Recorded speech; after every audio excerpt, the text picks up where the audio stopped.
everybody. So we're going to talk a little bit today about ethical questioning, and we're going to do a few examples. So you'll look here on the screen. This is the assignment that we're talking about. This is your types of questioning assignment, and we're going to talk about, give you some examples of what these types of questions look a little bit like. And so here's your little table. These are the questions that we're talking about, and we're going to center it around the two videos that you had to watch today about Vincent Lambert.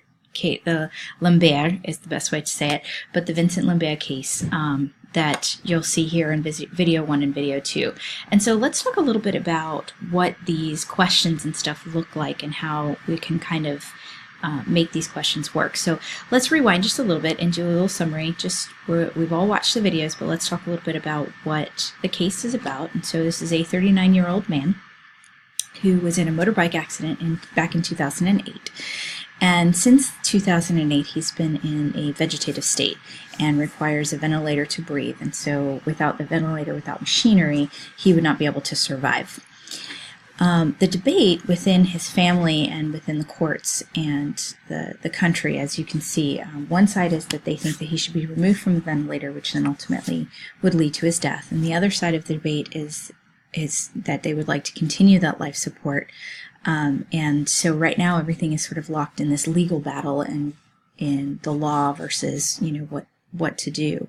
So let's talk about the types of questioning. So let's look first at the scientific questioning. If you look at the table that you see there, what is possible for science to do. So when you're thinking about the types or examples of these types of questions, something that should maybe come to mind, or maybe the most obvious scientific question that you can think of would be, what is Vincent's actual prognosis?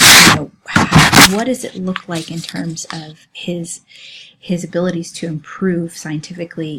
Is there something that we can do to help that improvement? Is there some type of medical activity that's being done? Is he actually just at the end of his life? So the types of questions that we're looking at here is, what can medically be solved? Can it medically be solved, or are we at the end of life? And so those are the types of questions that you should be thinking about. And those are all really from a very medical, clinical, scientific standpoint. The second type of question is, of course, the legal questions, the legal aspects of this case. Excuse me.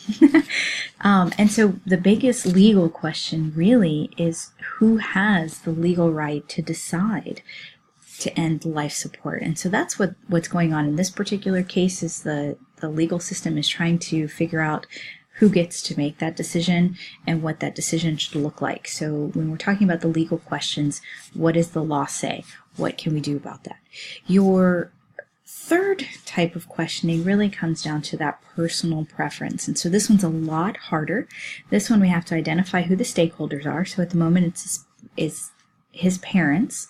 And from the parents' perspective, he's 39 years old, so he's out of, legal issues where his parents really run his life. But at the same time, they're the only they're defaulted, because he wasn't married or anything like that, to be the ones to make the decision. And unfortunately, the parents' perspective is being dictated by their religious beliefs. It's fueled by their religious beliefs. They are Roman Catholic, and as you saw in one of the videos, it talks about the Roman Catholic belief system is that life should be preserved above all else. And so there should be a respect to that sanctity of life. And so the parents' belief system is what is being reflected in the decision that they would like to see, certainly. But second to that is hope. As you saw in one of the videos, they talked about the parents see that there is some hope in response, and so they have that hope. And of course, every parent wants to have that hope that their child is just going to recover and bounce back. And no parent really wants to make that decision to pull the life support off of their child. And so that personal preference is a huge thing. And so there should be a lot of questions that you should be able to see out of that personal preference. Is there hope as a parent? Do we want to make that decision as a parent to end our child's life? There's a lot of belief system out there that every child should outlive their parents. And so here is a circumstance where that might not be true. And so those are the types of personal preference questions that comes up. And then last, of course, is our ethical issue questions. And so these are the ones that we, in our course, of course, are most focused on. And we want to be able to assess the other three types, but we really want to focus and be able to pick out and identify the ethical questions and what's out there. So here are some ones that would stand out, as to me, and that is, what choice minimizes Vincent's suffering? And so when we look at that, we'll talk a lot more about minimizing suffering in the human population and the human race overall. And so, but that should be one of the first questions that comes to mind when we talk about ethical issues, and that is, what would minimize that suffering, and what choice of those ones that we have available to us, which is pulling life support or not, which one would minimize that suffering, which one would support that question. The second one could be, should life be held in such high regard? And is that universal? Or are there times where circumstances are going to dictate for us that sometimes life choice is not the most obvious? Maybe that isn't the option that's going to be the best option in this case, but it is in another case. And, he's 39 years old. I mean, is that option, because he's 39 years old, he's a little older, the same as if that same circumstance were to happen to a child at the age of 8 or 9? And does age hold weight?